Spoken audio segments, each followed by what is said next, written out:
podcast. Yeah, the music interviews, the culture. Sweet.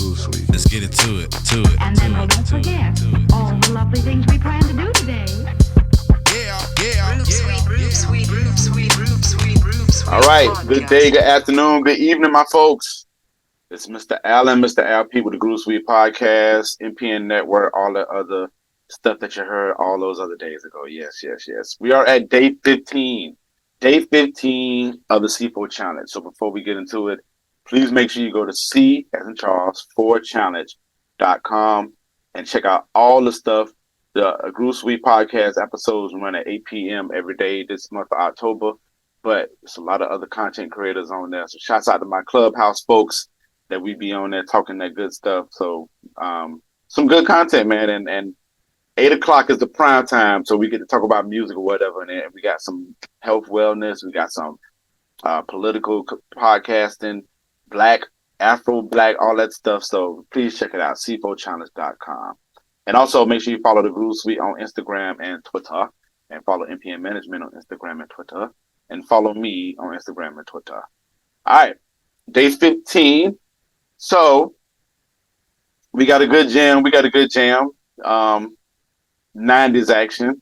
I expect nothing less from the person that we are about to have this conversation with, Miss ChristinaCurates, the tastemaker of the tastemakers. Good evening.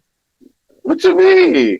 I'm saying good evening. I don't know. Oh, I thought you was like saying something else. No. I was just saying good evening, like I was. Well, good evening. So, real quick, y'all, ChristinaCurates. She has the ChristinaCurates show that runs on the MPN Network on Fridays, Soul City Radio on Saturdays, and Sound of Duval on Sunday. Listen, if you want some good funk music, groove music, just vibes and stuff like that, you can catch it on those shows as well as Mixcloud.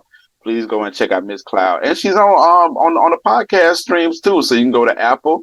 It's on Spotify, right?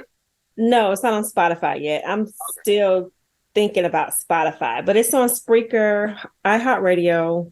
Now it's on Google Podcasts. So I've tried to expand it a little bit, broaden out, the different listeners. Indeed. So you have no excuse to not check out some music, y'all. Y'all got the online radio, you got the mixes online, and it's dynamic, man. And then she's definitely doing the tributes or whatnot.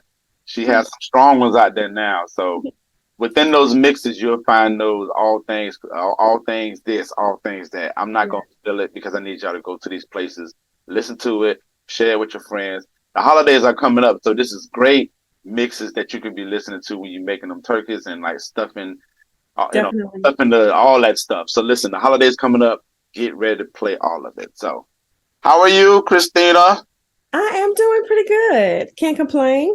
Thank you so much for being on here. Thank you for having me. Man, listen, we could not have let this go and then you don't be on here. So that that don't sound right. So today we are going to be talking about. I tell people on my last episode the what is it, the air drum roll? Mm-hmm. Yeah. And then So Faith Evans, Soon As I Get Home. Faith Evans, yes. Faith Evans. So yeah, this song is off of one of my favorite albums because it came out in 1995. So where do we want to go with this? Do you want to just start talking about it, or do you want me to like? Well, real quick, I'll just go through like some history and stuff real quick, and then we can get into the meat of it, like why you like it and all that stuff. Okay. So, like she stated, August 29th, 1995 on Bad Boy Records. This album with the gold certified hits, Used to Love Me, Soon As I Get Home. It finally went platinum March 96.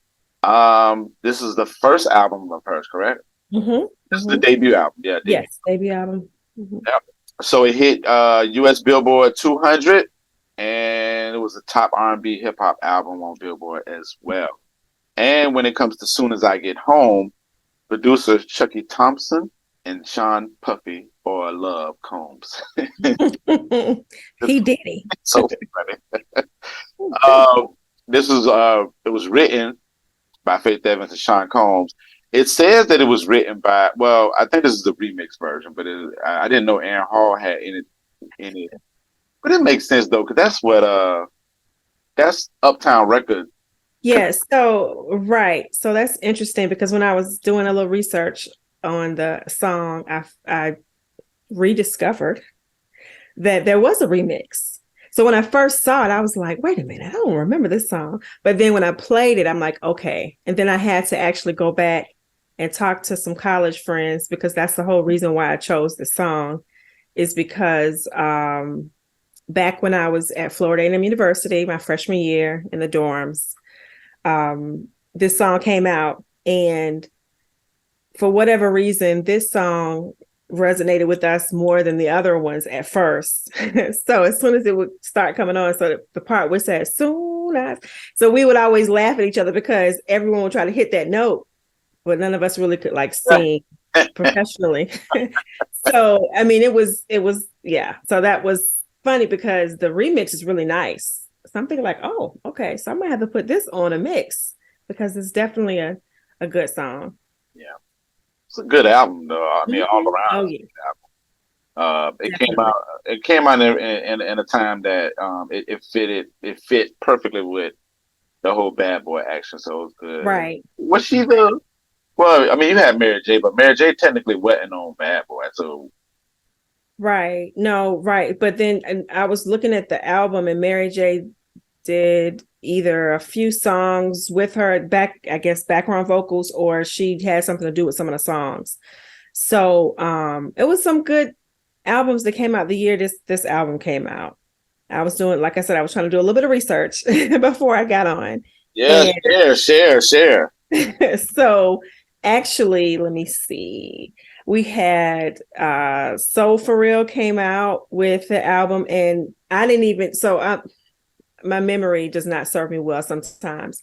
But D'Angelo album came out this year, Brown Sugar, 1995. Yep.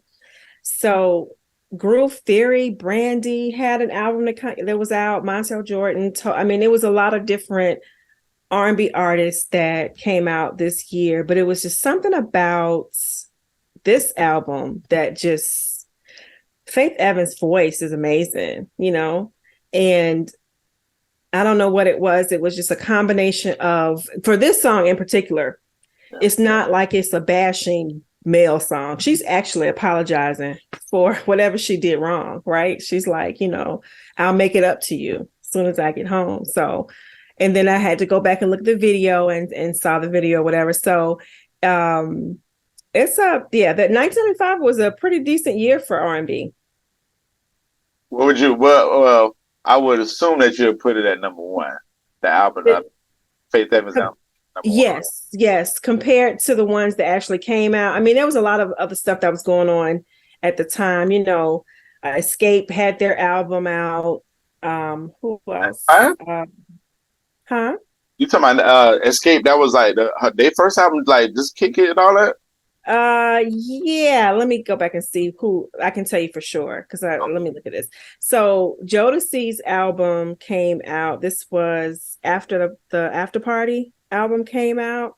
So For Real, Adina Howard. Okay, yeah, I'm not going to even name the guy that was from Chicago. His album came out too, but we're not going to talk about him.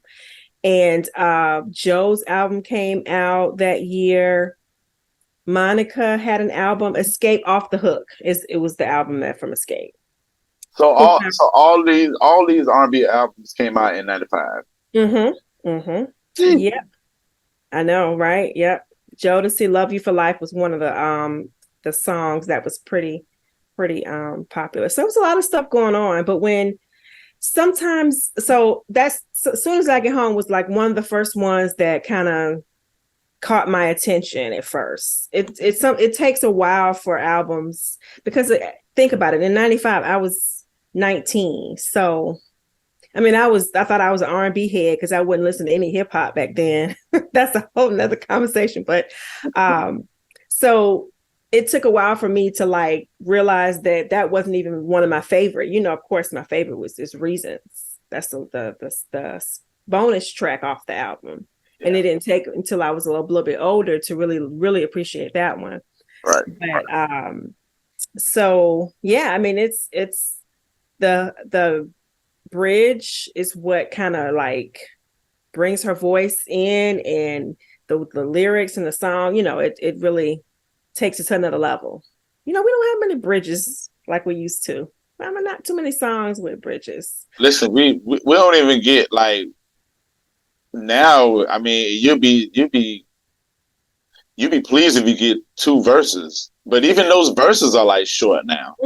Like these songs are getting shorter and shorter and shorter, and it's like right, yeah. So, I mean, now we're talking about that, right? So, one of the questions is the climate of the music industry. That's why I was like, all these albums came out because, you know, I mean, I'm hip hop. So I know every damn album that came out in hip hop in '95, but like honestly, I didn't know. I mean, I knew songs were like out and floating. I didn't like, even with that. When I researched it and saw that it came out in '95, I don't know why in my mind I thought it came out in like '93 or whatever. I just feel like I feel like the album came out in '93, but nevertheless, we're here. Right. And I think for me, because that was like a transition year from leaving home and going away to college. So it was, I remember specifically when we would listen to the album. Yeah. And like I said, we would sing that song in particular. And that really that was like I said, one of my favorites. Even Montel Jordan came out that year. This Is How We Do It. I'm not going to sing that, but yeah, that came out. And Mariah Carey, Daydream. So yeah, it was a lot of music, a lot of R&B that came out that year. Wow. But Faith Evans was just at the top of the list in terms of just, you know, music, her voice, lyrics. Yeah. Yeah. I remember hearing You Used to Love Me. It was funny because like this past weekend, the video came on TV. Biggie was like on the phone or whatever, but I was like that song is so hip hop-ish. Like it's a good ballad. It's very dope, but like it's so hip hop. Like that bass line was just it was very hip hop. But then when you get to As Soon As I Get Home, it was like a total story. It was like it caught up. Stop, like, who is this? You know what I'm saying?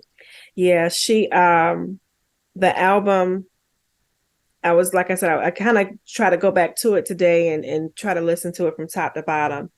And yes, you're right. There are a few tracks that have that hip hop vibe to them, of course, because Pete Puffy and Chucky Thompson, rest in peace. You know, he did an amazing job with this particular album. He's worked with other people, but this definitely was one of his best ones. But this song, I mean, it's just different. I was looking at, because back then they used to have out single cassettes, right? You don't get those anymore. And they have different versions of the song. So that's where I rediscovered the remix. I'm thinking like, wow, you know, I missed that. I miss those days when you have the album and then you have a single and then you have like a single with different versions of the song. You have like acapella and then like the instrumental, and then you have like the extended mix or whatever, or prize. You know, it's a few artists out there that's doing it, you know, and this is kind of going a little bit away from Faith Evans, but man, I've been on Real People very hard. Like, you been on who? Real People.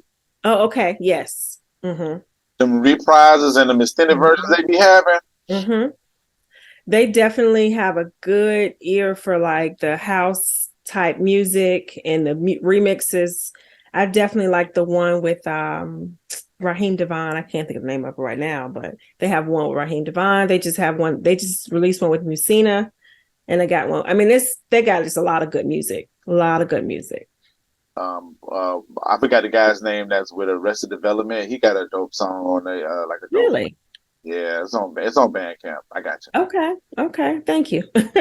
So on this, a lot of money on there. Oh no, like listen, When you talk about money on music, I need to actually start writing how much money I spend on music. But I mean, we have to support the artists, right? It doesn't make sense for us to play this music and not really support their brand, So I don't mind it most times. I'll just, pick up a few here and there or buy the whole album. But I like to go to Bandcamp first just because I feel like that's the best place. That's where the funk resides. Yeah. Yeah. Yeah. I listen. I'm to the point now. Every paycheck I put $50 on there. Oh, well, look, that's good. I need to start kind of just doing it. I mean, I do it anyway without even realizing if, like I said, if I actually had an Excel sheet of how much I bought, they'll be like, ChristinaCurates, I was about to say, ChristinaCurates, you need to just go on and get some stock in Bandcamp because you use it so much. But I do. I mean, I feel like it's a lot of, you can find so many different, like Ian Wallace has mixes or remixes of songs that are really good. And his they're free, but I usually give like $1 or so because he'll just put them on there for free. Didn't he just do one with Faith Evans? Like, did he do a remix with Faith Evans? He has done one with her. I'm not sure if it was his last one, but yeah, he has done done one with her. He's done Janae. Yeah. That's another song that that might need to come back for. Okay. Janae, one of Janae's songs. Cool. So don't let me forget the thought about Diddy. Okay. Because I watched his interview and he was talking about R&B and all that stuff. So I want to go back to that, but I want to go to the fashion aspect of it. Now, you say you was in college. Shouts out to the Florida University. Yes. Yep.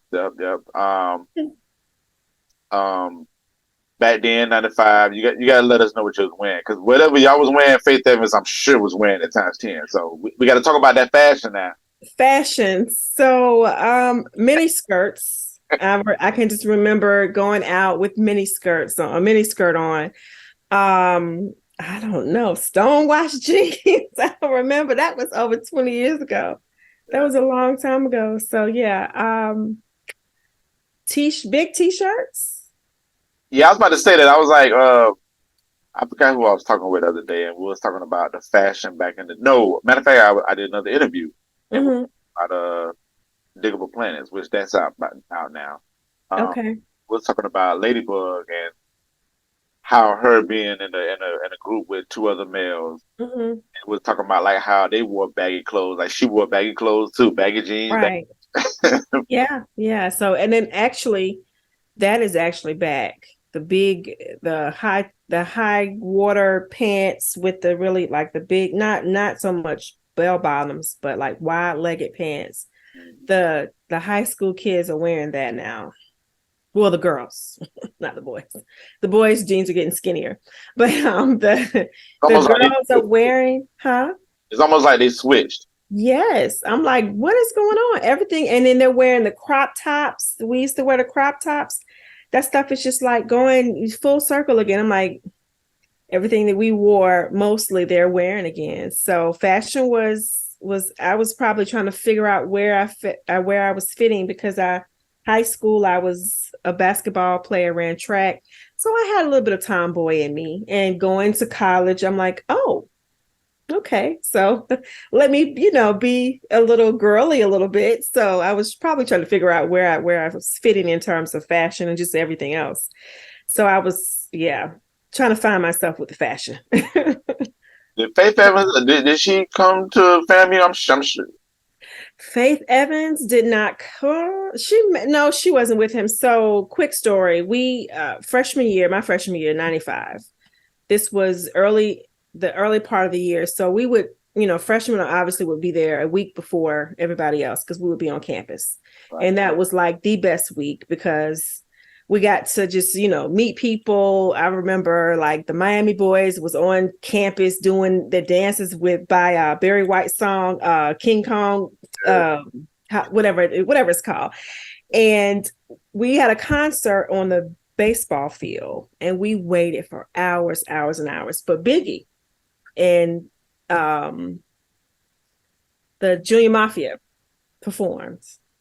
and it was one of the best concerts ever. But we waited for like 5 hours almost. It felt like it was 5 hours. But so no, Faith. I don't remember seeing Faith. It was just him performing. Yeah, and Junior Mafia was there too. No, I'm saying that was just the only concert. Like it wasn't no openers or anything. Or No, I don't. What? Okay, that was years ago. I don't remember if anybody opened up. I don't think so, but I just know it. I just remember us waiting for Biggie to come on. I'm sure there are other people who that can tell the story a little bit better than me because, of course, everybody from Jacksonville was up there. Right. But 95, I just remember fall of 95. I saw Biggie. And it was a really good show, but I don't know if it's because they hadn't paid him. I think Chill Will might know. He might have a story about it because I know he was kind of involved in the entertainment stuff before me, but he might have still been there. Yeah. So, but Faith, no, I don't think I've ever seen Faith live before. Maybe once, but I can't remember. I don't remember ever seeing her live. That's something I definitely need to do. Yeah. I mean, because she's got some hits. She's got a lot of albums, I would say the first one is the one that resonates with me more, but she definitely has a lot of music. Yeah, she does. It's that one song that I like. I think it's if I had to do it all again. I think that I love that song for some reason. Is it what album it's off of? One says The First Lady.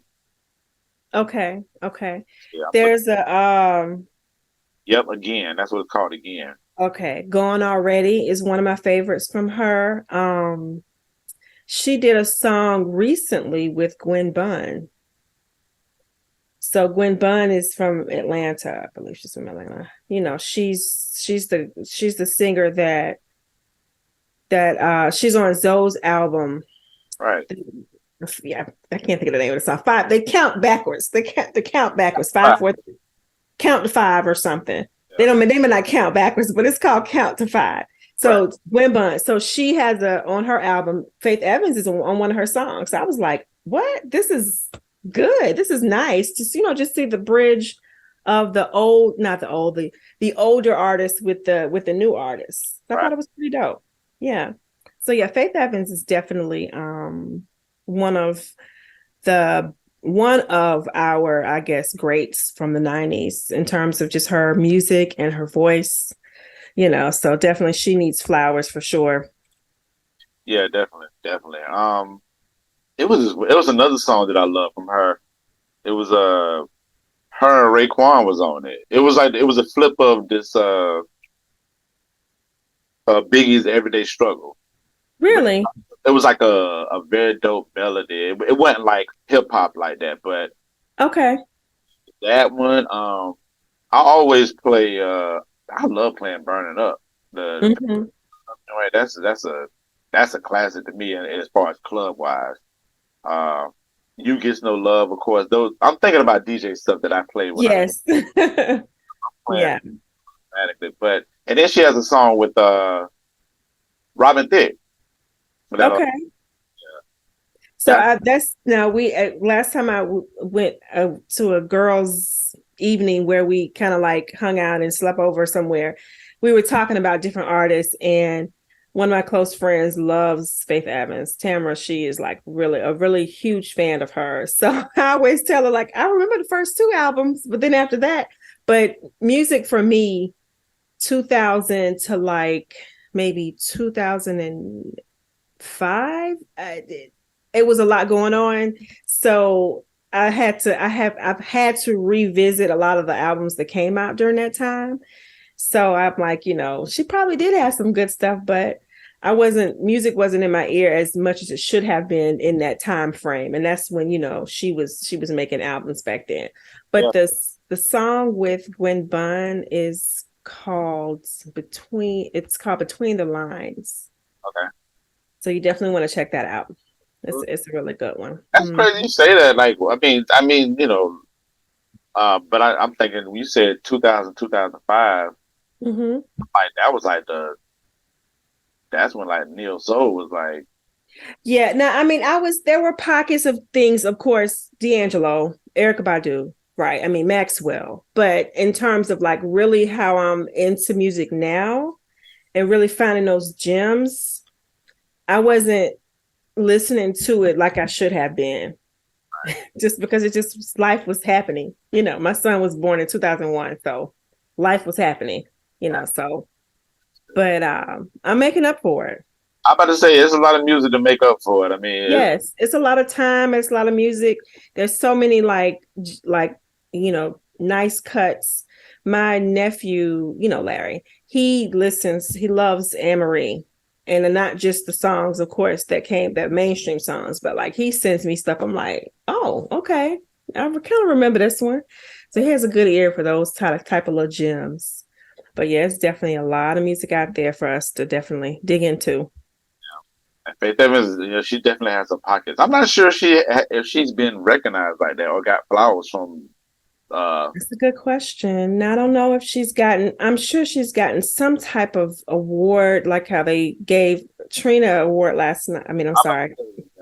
Hip Hop Awards. I don't know when this is going to air, but the BET Hip Hop Awards, you know, Trina got her flowers. But yes, Faith Evans definitely may have gotten them already, but she definitely needs to get them for sure because she is one of, you know, like I said, one of our legends from the 90s, and she definitely needs the love.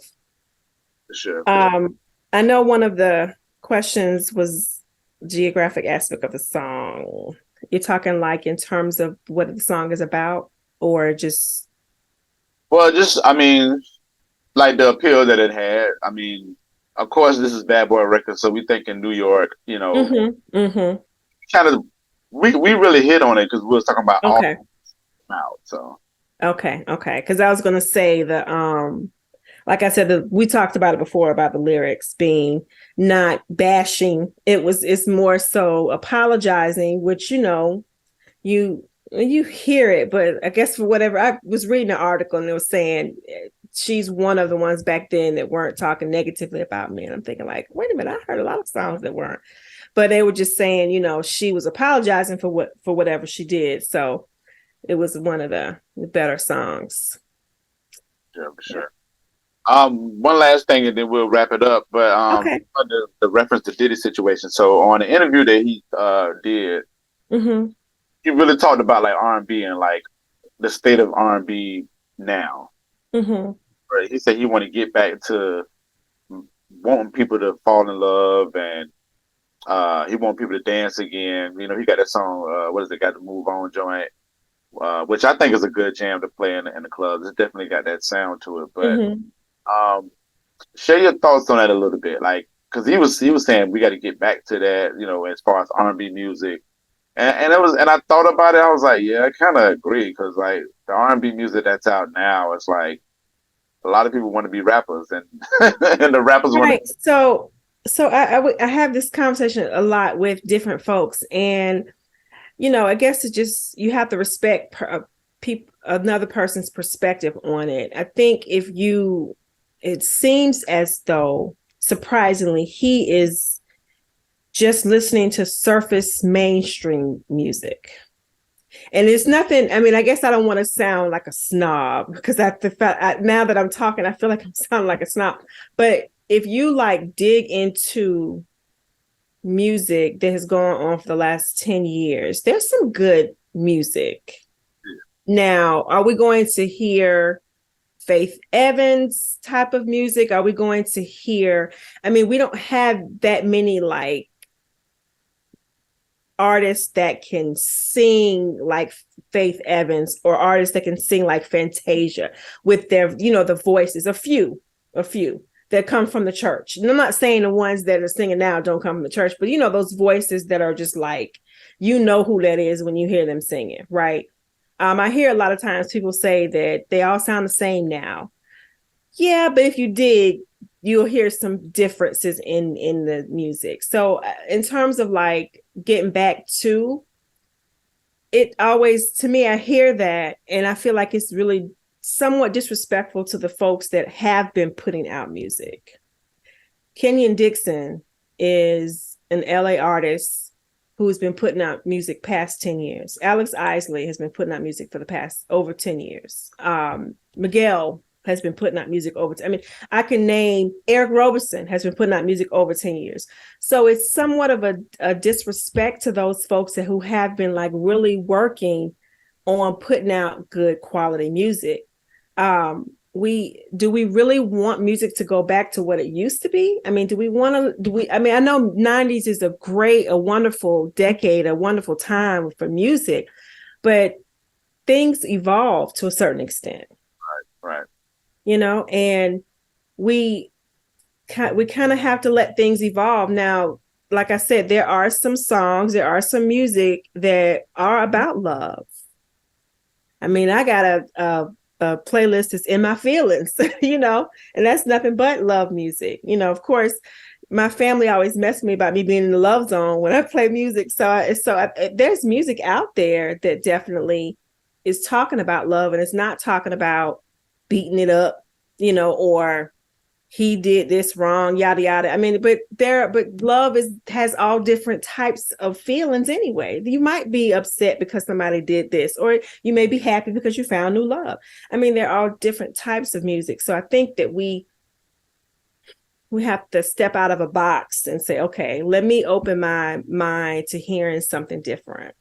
So when you hear artists like Gwen Bunn and Faith Evans come together, or when you hear Babyface and what he's doing with the younger artists like Ari Lennox, and I can't think of the names aren't Ella Mai. You know, he's got a whole album that he's coming out with nothing but younger artists. So it's out there, but we just, and for him to say some of the stuff, I'm thinking like, do you even like outside of listening to the radio station, do you listen to music? I kind of was taken back by it. I mean, Usher gave a great answer. Even Mary J. Blige gave a great answer about the fact music, it's dead. It's never died. So why we keep saying R&B is dead? Just say, I want to stick to the 90s R&B, and that's it. If you want to, I mean, if you want to stick to the 90s R&B, then yes, R&B might be dead to you. But and I say that because I had to, over the last 15 years, have had to come out of my R&B box and start listening to other people. And I think Foreign Exchange was one of the groups that really helped me do that, you know, because their sound evolved. And that's a whole nother 30 hours. You know, Foreign Exchange need their own episode. Right. Because we could talk about them for about 3 or 4 hours. Absolutely. Well, what do you think about it? I agree with everything that you're saying. I just, when I saw him say that, I was just like, all right. And I was kind of thinking of the stuff that he was saying before and after, the stuff that kind of supports it. Mm-hmm. I was just like, But I mean, he did explain like he was in, you know, Diddy's in different places. Like he's in different places. Like when I say different places, I mean like, you know, he had a run with, oh God, what is it, Ciroc and all that stuff? The Ciroc and he still is doing Ciroc. Right. So, but you know, he was like really focused on that, just solely focused on that. But like saying how he want to come out and get more on the creative tip because that funds the admin side, and I agree with that. Like me personally, I agree with that because I'm like, it's when you're doing so much admin stuff, it's like, all right, let me just make a song real quick. I got to do something. So I understood it from that point. But at the same time, too, like you said, it's a lot of music out there. A lot of music. And when he came out with that whole spill, I guess it was a month or so ago, it just was like, okay, what is he selling? Is he about to start doing something new now? Because it felt like it was just, what's the word? Calculated. That he was trying to, you know, get the attention of folks because he's got people around him that's making music now. And it's just like, don't disrespect the folks that's actually making the music that you're asking for, you know, and I think that may spark or that may bring the attention to some of the folks like Xavier Omar. He made a song. I mean, love songs are there. I mean, you know, of course I could go on and on, but love songs are there. Yes, there are still songs that's talking about F you and you sit on my whatever the case may be, you know, we got all kind of different songs, but there are some love songs that you can listen to, you know, you just have to kind of just listen to Christina Curates. No. Or, right. You know what I'm saying? Or That's just not even go a to, shameless plug. That's not even the same. That's a plug for sure. right. That's a plug, definitely. All right. Well, listen, we gotta wrap this thing up. I gotta get.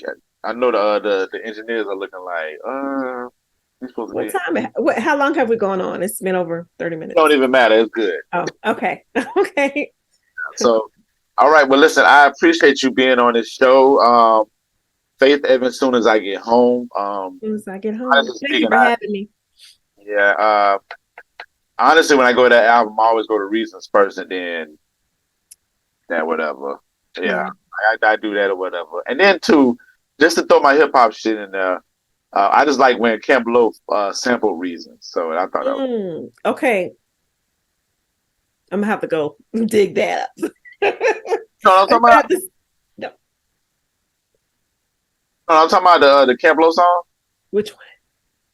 Oh, I don't know. I got you. Yeah, you gotta sit with you. Come on, now.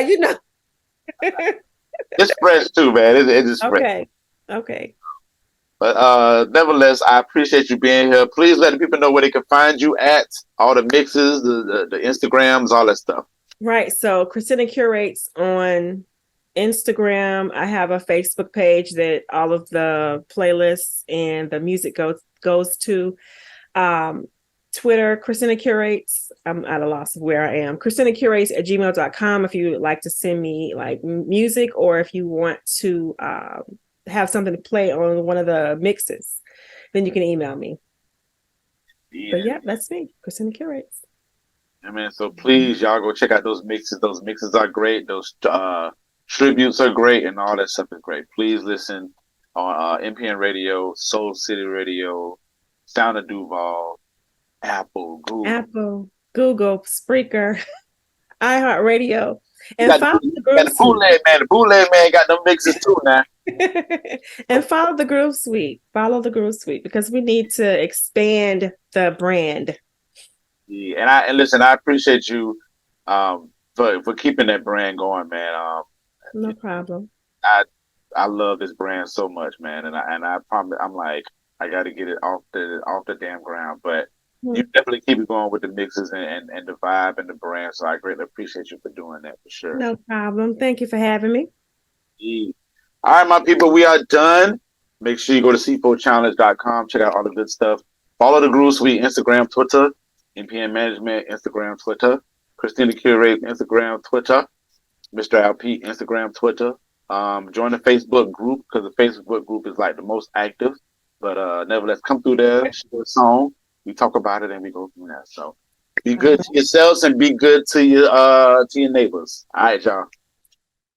The Groove Suite podcast has been brought to you by Mr. Penis's Neighborhood and the Groove Suite. Make sure you stay in tune with us on our socials, on Instagram and Twitter at The Groove Suite, and on Facebook, The Groove Suite Podcast. If you want to email us some music, tell us that you like us, email us at groovesweetjacks@gmail.com. New things, new vibe, new soul, all that. Thank you to everybody who supports us, rock with us, and vibe with us. The Groove Suite.